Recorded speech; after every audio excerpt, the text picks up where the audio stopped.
Hi folks, how you doing? Fat Eck here, Alec Anderson. Thanks very much for joining me again on my wee YouTube channel. Oh my god, what am I like with the self-deprecation? Fat Eck, that's me. My handle there is saying I'm getting to the fat insults before you. I'm saying, oh, what a character, what am I like? I don't mind putting myself down, but really I'm just trying to cover up kind of deep-seated insecurity, which has led to me being fat, and of course that then makes you more insecure with people laughing at you for being fat, no matter how wrong that might be. It's definitely something that happens.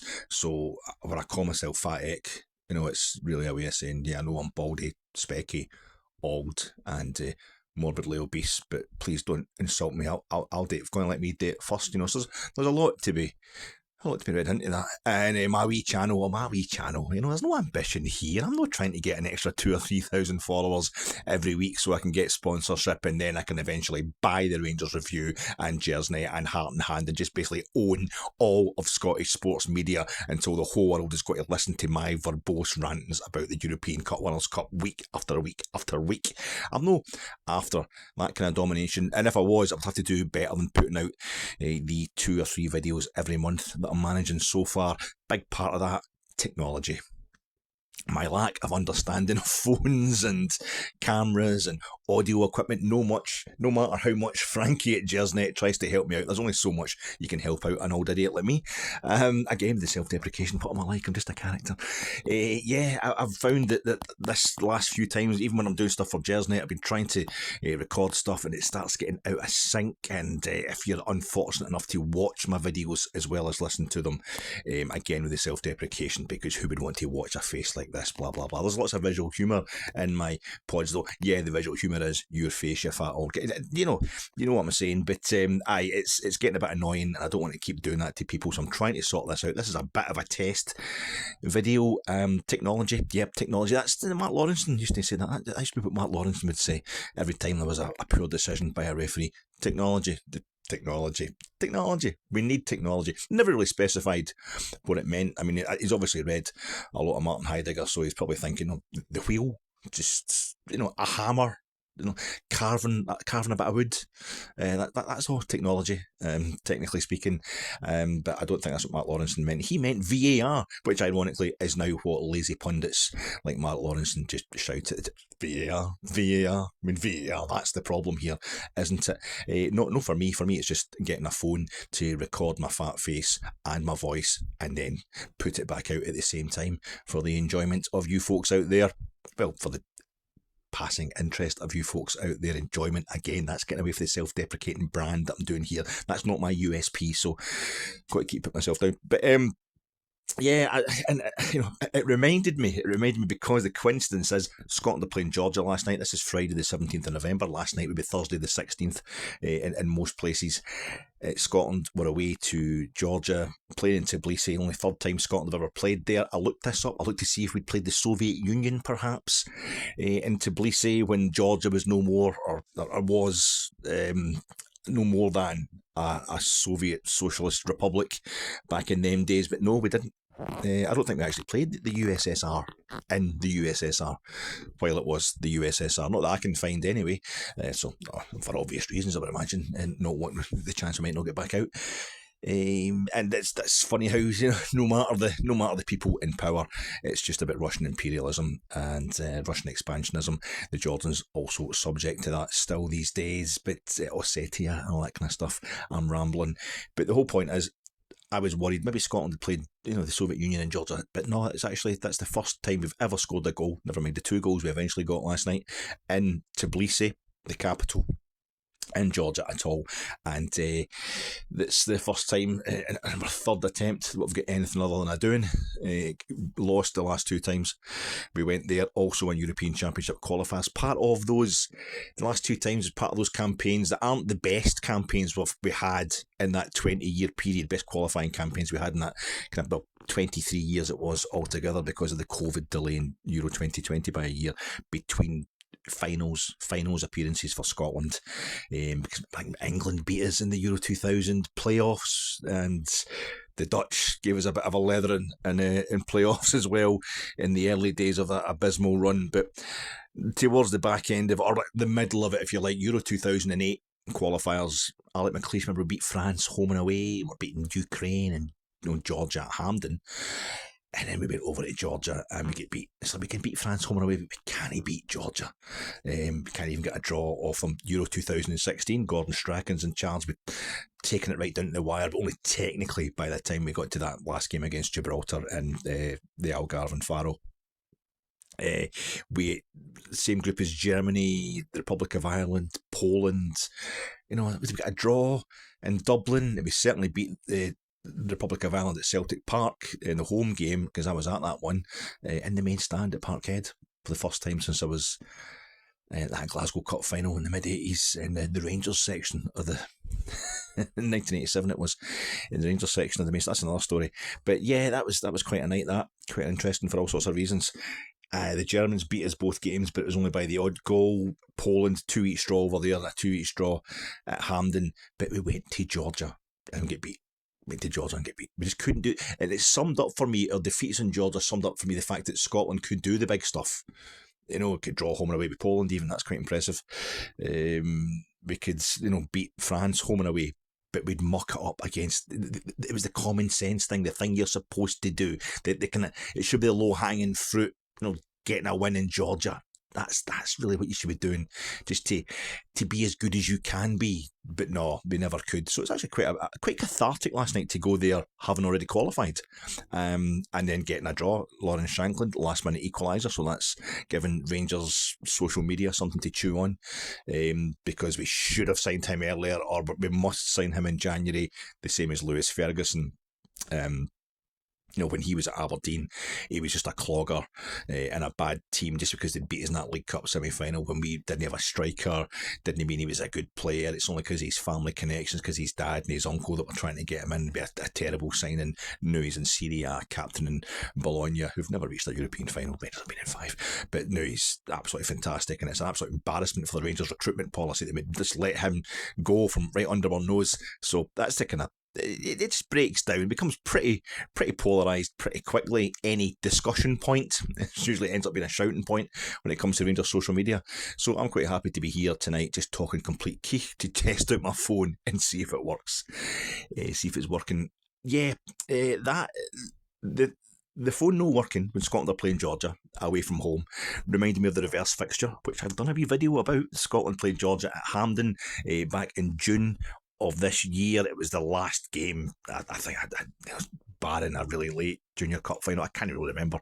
I'm pretty sure it was the last game in the Scottish calendar this year. It was the 51st game I'd been to last season. I'd made a point. I made a vow to myself during COVID that I was going to, when I come back, I was going to get to 50 games in a season, just to get out of the house, going to see some grounds I hadn't been to yet. And something like COVID makes you worry that you might never see them again.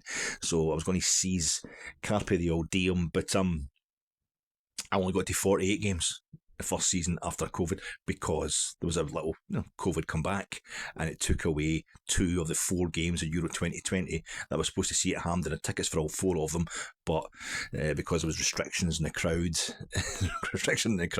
yeah, I got 2 of the tickets taken off me.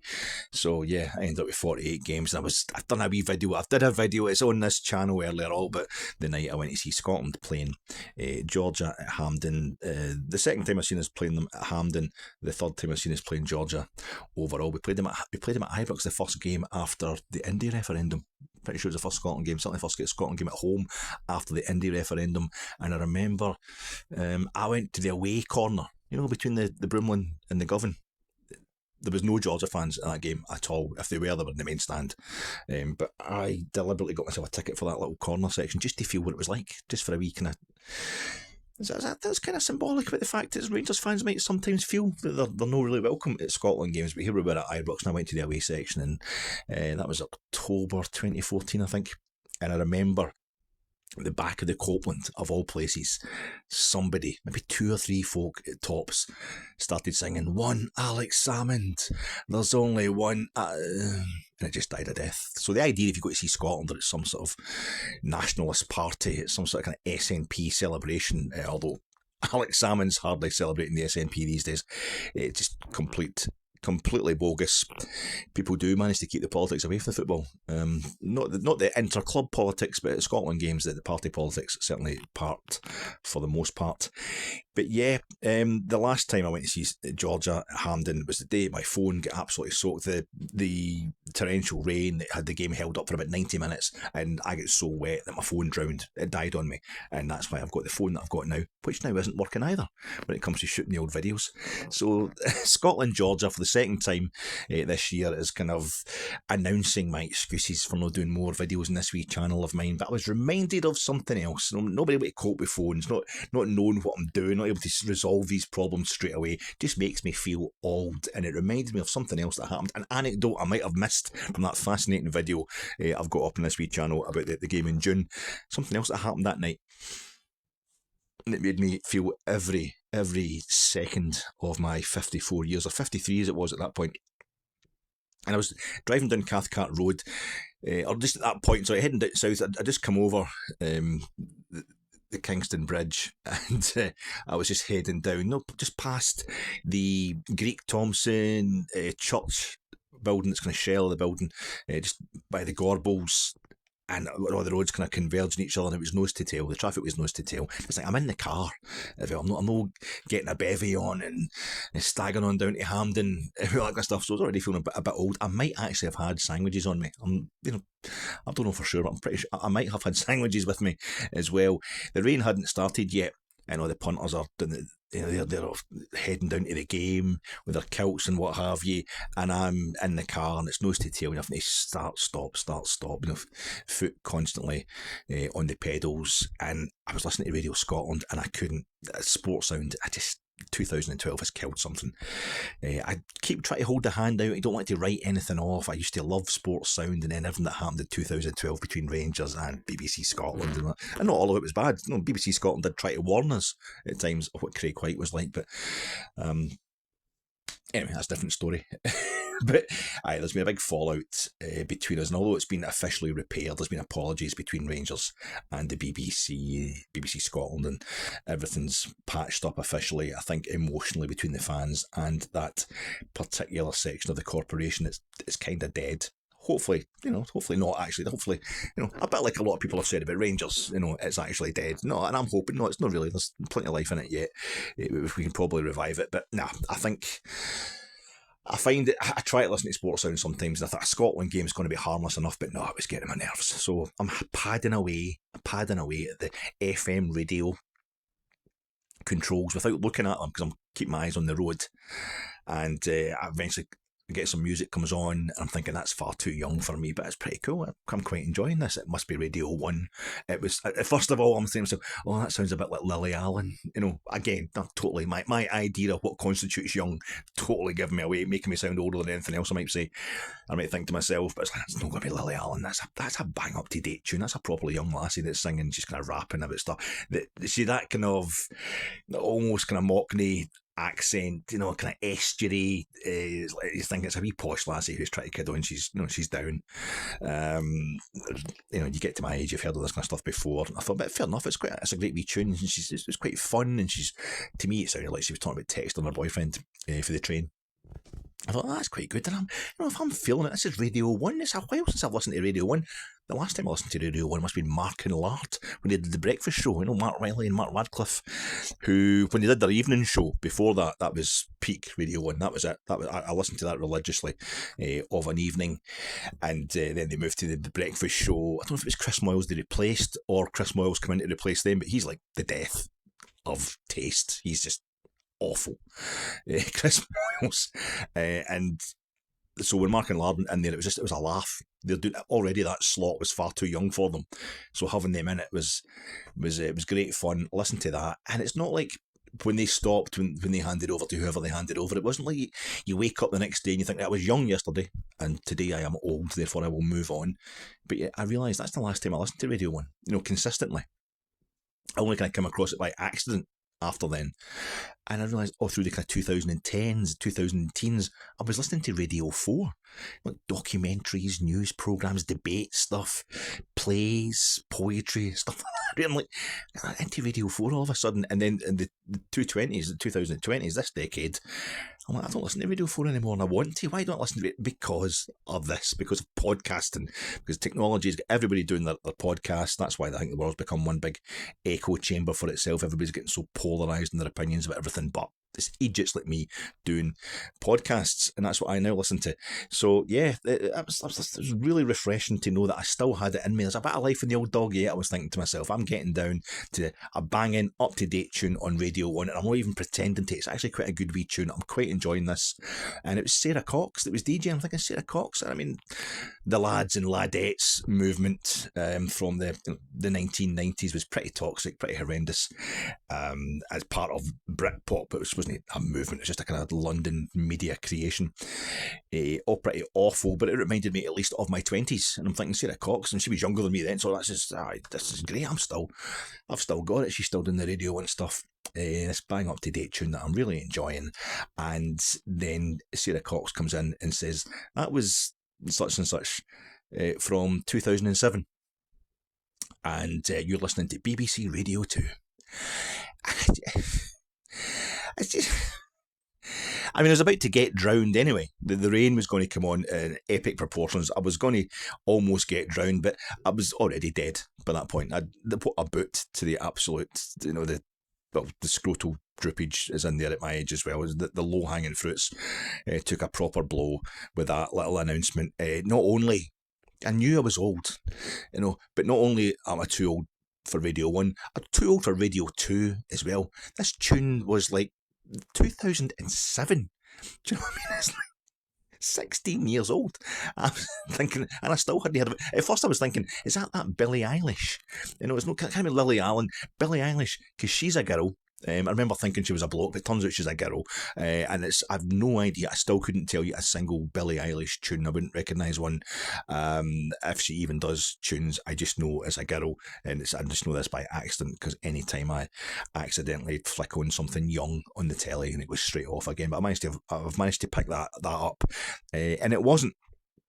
But the one thing, because what you can do now, dem youth, what you can do, you don't even have pub conversations, you don't even have that anecdote where you can go, and I don't know who the tune was, it was that Sarah Cox, and it was it went like this, because you can just look it up.